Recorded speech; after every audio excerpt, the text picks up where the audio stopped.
اعوذ باللہ من الشیطان الرجیم، بسم اللہ الرحمن الرحیم۔ میرے دیکھنے والوں، السلام علیکم ورحمۃ اللہ وبرکاتہ۔ آج آپ کے سامنے مہمان نوازی کی فضیلت کے بارے میں گفتگو کروں گا۔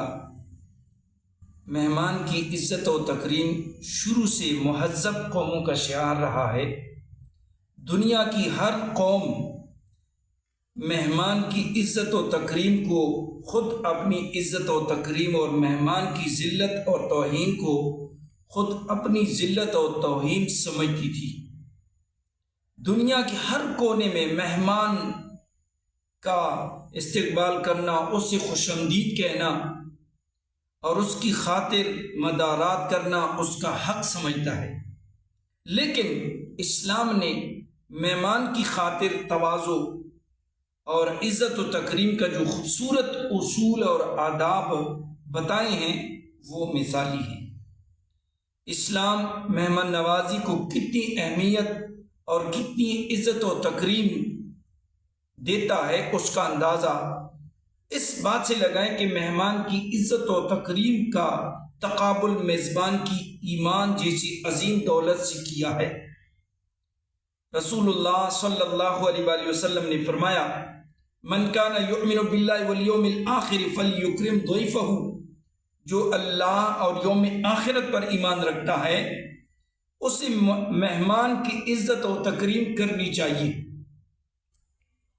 تو صحابہ کرام رضوان اللہ تعالی علیہم اجمعین نے مہمان نوازی کی بڑی ایمان افروز اور حیران کن مثالیں قائم کی ہیں۔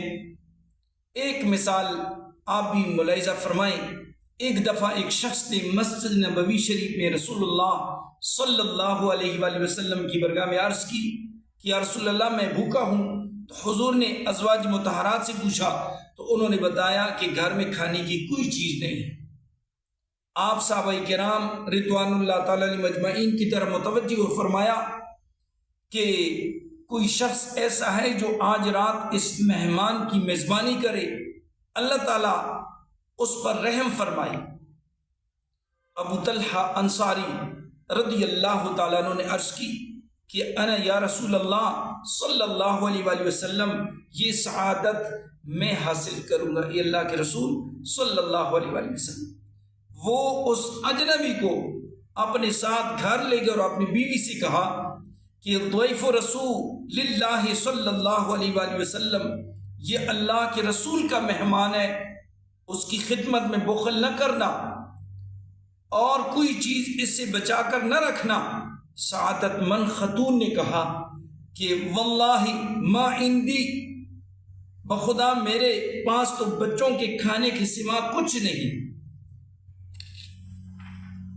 ابو طلحہ نے کہا بچوں کو سلا دو، ان کا کھانا مہمان کے لیے لے آؤ، جب کھانا آ جائے تو تم چراغ ٹھیک کرنے کے بہانے اسے بجھا دینا۔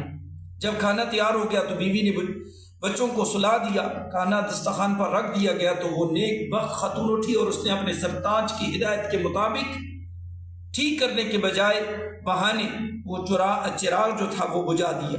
ابو طلحہ رضی اللہ تعالیٰ مہمان کے ساتھ دسترخوان پر بیٹھ گئے، خود کچھ نہیں کھایا، البتہ ظاہر یہ کرتے رہے کہ وہ مہمان کے ساتھ کھانے میں شریک۔ تمام اہل خانہ اور بچوں نے رات بھوکی گزاری۔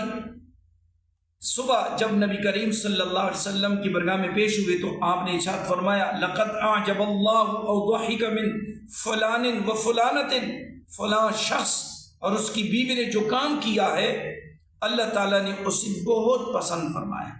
پھر اللہ تعالیٰ نے آیت کریمہ نازل فرمائی، وَيُؤْثِرُونَ عَلَىٰ أَنفُسِهِمْ وَلَوْ كَانَ بِهِمْ خَصَاصَةٌ، اور وہ دوسروں کو اپنی ذات پر ترجیح دیتے ہیں اگرچہ خود انہیں ضرورت ہو۔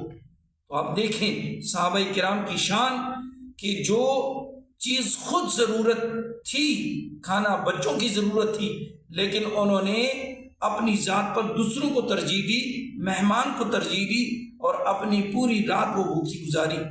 اللہ تعالی ہمیں بھی مہمان کی عزت و تکریم کرنے کی توفیق عطا فرمائے۔